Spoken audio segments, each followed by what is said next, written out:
예를 들어 기도하기를 하나님 제가 로또 1등 당첨되면 11조가 아니라 10의 9조를 드리겠습니다. 실제로 90% 헌금을 한다면 정말 큰 믿음이죠. 그런데 또 그 10%는 온전히 내 거야. 극단적인 예지만 인간 존재가 그래요. 진심을 담은 믿음의 기도도 거기에는 인간의 욕망이 틈탈 수밖에 없다는 걸 인정하자는 거예요. 네, 여러분 안녕하세요. 박성호입니다. 오늘은 돈 얘기 좀 해보려고 합니다. 예수님 말씀에 부자가 천국에 가는 것은 낙타가 바늘귀에 들어가는 것보다 어렵다고 하셨는데요. 고전적인 기독교 신앙에서는 청빈한 삶을 강조했습니다. 사실 돈이라는 것이 실제 우리 신앙의 걸림돌이 되는 부분이 분명하게 있습니다. 그러면 예수 믿는 우리는 다 거렁뱅이처럼 살아야 되냐 하면 또 그렇다고 대답할 수도 없죠. 그래서 오늘은 이 균형을 잡아보려고 합니다. 먼저 성경은 돈을 어떻게 생각하는지부터 생각해 봐야겠죠. 하나님은 이 세상을 창조하시고 좋았더라 하시잖아요. 다시 말해서 하나님이 창조하신 이 물질 세계 자체는 좋은 모습으로 창조가 됐지만 그것을 이용하는 인간의 마음에 죄가 들어오면서 여러 가지 욕심이 생기고 문제가 생기기 시작합니다. 그리고 구약의 율법을 봐도 재산을 소유하는 것 자체를 부정하진 않습니다. 다시 말해서 재산이 많고 적음 자체로 좋다 나쁘다 할 수는 없다는 거죠. 오히려 아브라함, 야곱, 요셉 등등 많은 경우에서 재산이 늘어나는 것을 하나님의 축복처럼 묘사하기도 합니다. 하지만 시간이 지나면서 조금씩 문제가 생기죠. 재물이 쌓이고 부가 생기면서 사람들의 욕심이 드러나고 죄가 드러납니다. 심지어 재물 때문에 제사장들도 타락하게 되고요. 아합 왕은 나봇의 포도원을 빼앗으려고도 하죠. 결국 어느 정도 선을 잘 지킨다면 재산의 소유 자체는 문제가 되지 않지만 물질에 대한 욕심이 앞서면서 우리는 더 쉽게 죄에 빠지게 됩니다. 신약에서도 마찬가지이지만 돈에 대한 더 다양한 이야기를 보여줍니다. 예수님의 비유만 봐도 생각보다 경제 개념에 밀접한 이야기들이 참 많습니다. 두 채무자의 비유, 씨 뿌리는 비유, 감춰진 보아의 비유, 빚을 탕감해주지 않은 종의 비유, 선한 사마리아인의 비유, 물질의 도움을 간청하는 비유, 어리석은 부자의 비유, 불의한 청지기의 비유, 부자와 나사로, 포도원의 품꾼들, 달란트 맡은 종들의 비유, 포도원의 종들의 비유, 또 옥합을 깨트린 여인 등등 다 언급할 수 없을 정도로 경제관념과 밀접한 내용과 가르침이 많습니다. 여러 사건과 가르침을 종합해보면 결국 물질을 어떻게 사용하느냐에 대해서 예수 믿는 우리의 가치관이 다르다는 것을 보여줍니다. 그래서 기독교 안에서는 크게 두 가지의 이야기가 있는 것 같아요. 기존에 청빈한 삶을 강조하는 청빈론이 있고 김동호 목사님을 주축으로 깨끗한 부자라고 하잖아요. 돈을 잘 벌어서 잘 쓰면 되는 것이 아니냐 하는 청부론이 있습니다. 그래서 오늘은 청빈론과 청부론 사이에서 균형을 잘 잡아보려고 합니다. 먼저 가난에 대한 이야기입니다. 가난이라 하면 단순히 돈이 없는 상태를 말하는 것 같지만 모두가 다 같은 가난이 아닙니다. 우리가 일반적으로 생각하는 가난과는 조금 다른 세 가지의 가난이 있는데요. 첫 번째는 사회적 구조로 인한 가난입니다. 김동호 목사님이 표현하시기로 나라님이 책임져야 할 가난이라 하시는데요. 유교에서 그런 말이 있다고 합니다. 게으름으로 인해 가난하게 사는 사람은 나라님도 구제하지 못한다. 근데 게으른 게 아니라 열심히 살 의지가 있는데도 사회적인 구조가 가난에 이르게 된다면 이것은 나라님이 책임져야 할 가난이라고 합니다. 그리고 두 번째는 신념에 의한 청빈입니다. 유교에서 말하는 선비정신이 여기에 속하는데요. 청렴하게 살아야 한다는 생각 때문에 돈에 대한 관심을 아예 끊고 사는 사람입니다. 어떻게 보면 수동적인 가난입니다. 마지막 가난은 영성적 가난입니다. 앞서 말한 신념에 의한 가난은 수동적인 가난이라면 영성적인 가난은 능동적인 가난입니다. 선비가 금전적인 가치는 나와 상관이 없다 생각하고 외면하고 사는 것과는 다르게 금전적인 가치가 우리 삶의 밀접함을 알고 또 자기 삶에 최선을 다하는 직업윤리도 있지만 소유에 대해서 능동적으로 비우는 가난입니다. 드라마 중에 슬기로운 의사생활을 보면은 카톨릭 신부를 꿈꾸는 안정원 교수가 이에 해당하는데요. 키다리 아저씨라는 익명의 복지 사업을 운영하느라 본인의 삶은 남의 집에 얹혀 살고 짠돌이 같은 삶을 삽니다. 어떻게 보면 성경에서 말하는 청빈의 모습을 잘 보여주고 있습니다. 아무리 신앙이 있어도 가난을 원하고 즐거워할 사람은 없겠지만 이 가난이 주는 유익이 있습니다. 인간은 부가 더해질수록 하나님과 가까워지기가 힘듭니다. 성경에서도 두 주인을 섬길 수가 없다고 하잖아요. 돈이 유일하게 하나님과 경쟁 구도를 가져가는 존재인데 그 돈을 너무 우습게만 봐서는 우리 인간은 넘어질 수밖에 없습니다. 저는 대학교 4학년 또 대학원 3년을 장학금과 학자금 대출로 다녔습니다. 대학원 졸업하고 파트 전도사로 사역할 때는 첫째 민준이가 태어나서도 사례비 90만 원으로 살았습니다. 사실 많이 힘든 시기였죠. 그때는 뭐 작은 금전적인 문제에서도 기도부터 나올 수밖에 없었어요. 자동차 주유등만 들어와도 벌써 걱정이 되고 기도부터 나옵니다. 그런데 지금 비교적 살만해져서는 아무래도 이렇게까지 기도하지는 않죠. 어느 날 제가 돌아보니까 나는 그냥 제자리에 있었다 생각했는데 어느새 하나님과 많이 멀어졌구나 하는 생각이 들더라고요. 과거에는 뭐 지출할 일이 생기기만 해도 기도부터 나오고 하나님을 찾았는데 뭐 이 정도 문제는 그냥 큰 무리 없이 해결할 수 있어 하니까 아무래도 기도할 생각이 먼저 들진 않는 거예요. 마치 제 마음에 하나님 저도 이제 돈 좀 있거든요.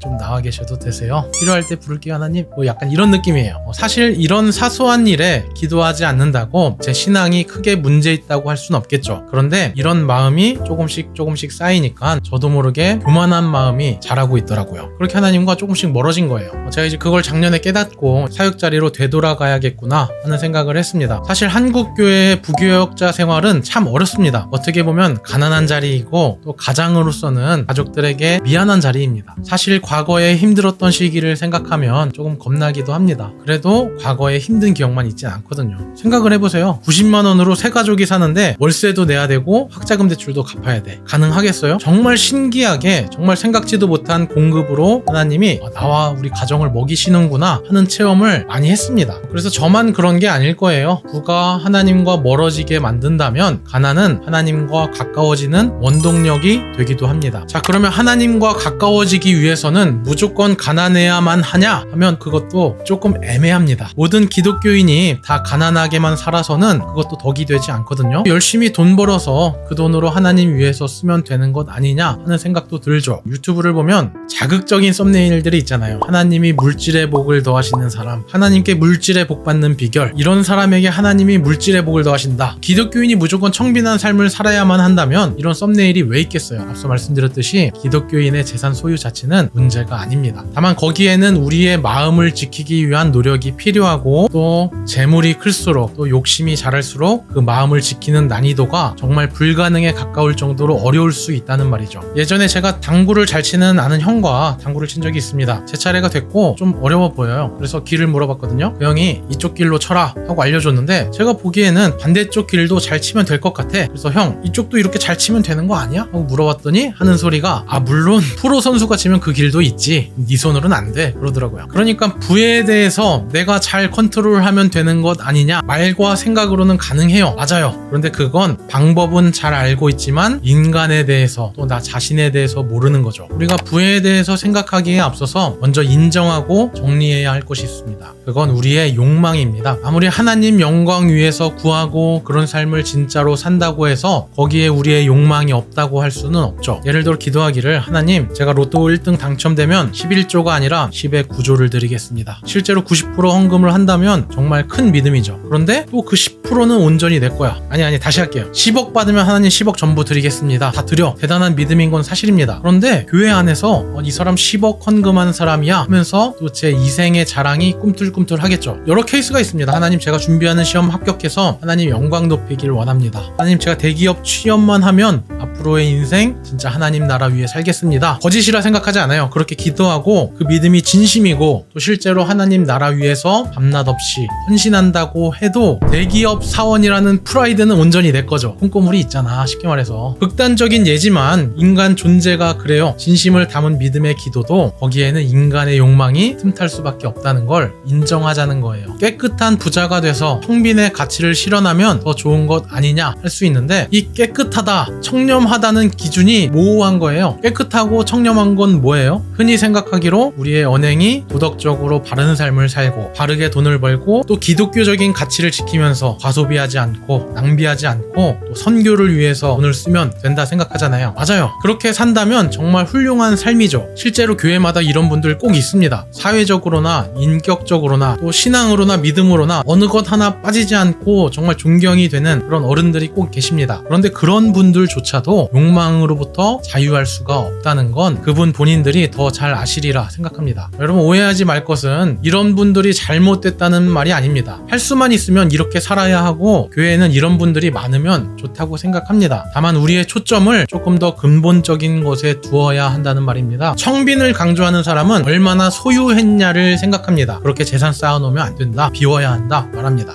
그리고 청부론을 강조하는 사람은 소유보다 어떻게 쓰느냐를 중요하게 생각합니다. 하나님 뜻에 따라서 깨끗하게 잘 쓰면 되는 것 아니냐. 둘 다 너무나 훌륭합니다. 둘 다 너무나 맞는 말이고 좋은 내용인데 둘 다 돈을 보고 있죠. 양쪽이 다 맞는 말인데 균형을 잘 잡기 위해서는 이 돈보다 먼저 나 자신을 봐야 합니다. 그러니까 부의 문제는 우리 인간의 연약함에 대한 문제라는 거예요. 왜 부자들이 그런 말 하잖아요. 돈 많으면 마냥 행복할 줄 알았는데 막상 부자가 되고 보니 외롭더라. 이런 말 들으면은 솔직히 좀 불편하죠. 네, 나도 좀 그런 외로움을 느껴보고 싶은데 저는 혼자 있는 거 되게 좋아하거든요. 예, 나도 좀 그런 외로움 좀 느껴보자. 부자 되면 돈 때문에 타락한다 하는 말을 들으면은 부자가 돼본 적 없는 우리는 이런 생각이 들죠. 나는 마음과 신앙을 내 생각을 잘 지킬 거야. 아무리 진심으로 이런 다짐을 해도 부가 쌓이는 과정에서 부가 주어졌을 때 인간은 생각보다 쉽게 변하고 생각보다 쉽게 합리화합니다. 교회 위에서 이 정도 썼으면 됐지. 나 그래도 좋은 일도 많이 했는데 합리화하면서 내가 누리는 것에 대한 자유함을 얻습니다. 정죄하는 말을 하는 게 아닙니다. 그만큼 인간은 연약하다는 말을 하는 거예요. 반대의 경우도 마찬가지예요. 기독교인은 청렴하게 청빈한 삶을 살아야지 나는 다 나누고 하나님 위해서 비우고 살 거야 하는데 정말 극한의 가난에 처하게 되면 일단 살고 봐야지 하면서 생각보다 신앙을 쉽게 잃어버립니다. 아까 말했죠. 생각보다 쉽게 합리화한다고. 양심에 거스르는 일도 한 번이 힘들지 두세 번 하고 나면 다 이렇게 살아 소리가 나오죠. 제가 마흔에 읽는 시편 1편에서 이야기했는데요. 자녀가 태어나기 전에는 돈 없으면 굶지 뭐 이런 배짱 튕기면서 살았거든요. 그런데 자식이 생기니까 그게 아니에요. 내 의지가 연약하다는 걸 그때 알았어요. 어려울 때 생각하기로 형편 좋아지면 정말 감사한 마음 충만해서 살 줄 알았는데 저도 모르게 하나님과 멀어지고 있더라고요. 결국 중심을 잃어버리는 이 양쪽의 생각에는 똑같이 전제되는 마음이 있습니다. 뭐냐면은 나는 내 마음을 지킬 수 있다는 생각이에요. 이 마음의 방향이 죄라는 거예요. 내가 옳고 그름을 정확하게 판단하고 나는 어려우나 또 부유하게 되나 내 마음을 지킬 수 있을 것이다 하는 이 마음, 여러분 이게 선악과를 먹는 아담의 마음입니다. 결국 이런 밑바탕의 마음으로 돈을 대하면은 변질되는 건 당연한 결과입니다. 좋은 생각과 말로 다짐을 하고 믿음의 고백을 해도 내 욕망은 외면한 채 돈을 보고 있으면 그렇게 될 수밖에 없습니다. 그래서 오늘의 균형 포인트, 재산의 소유 자체는 문제가 아니다. 돈을 바르게 쓰는 것도 중요하지만 바르게 썼다고 내 욕망이 가려지는 것은 아니다. 돈보다는 내 죄된 마음을 계속 들여다보는 것이 중요하다.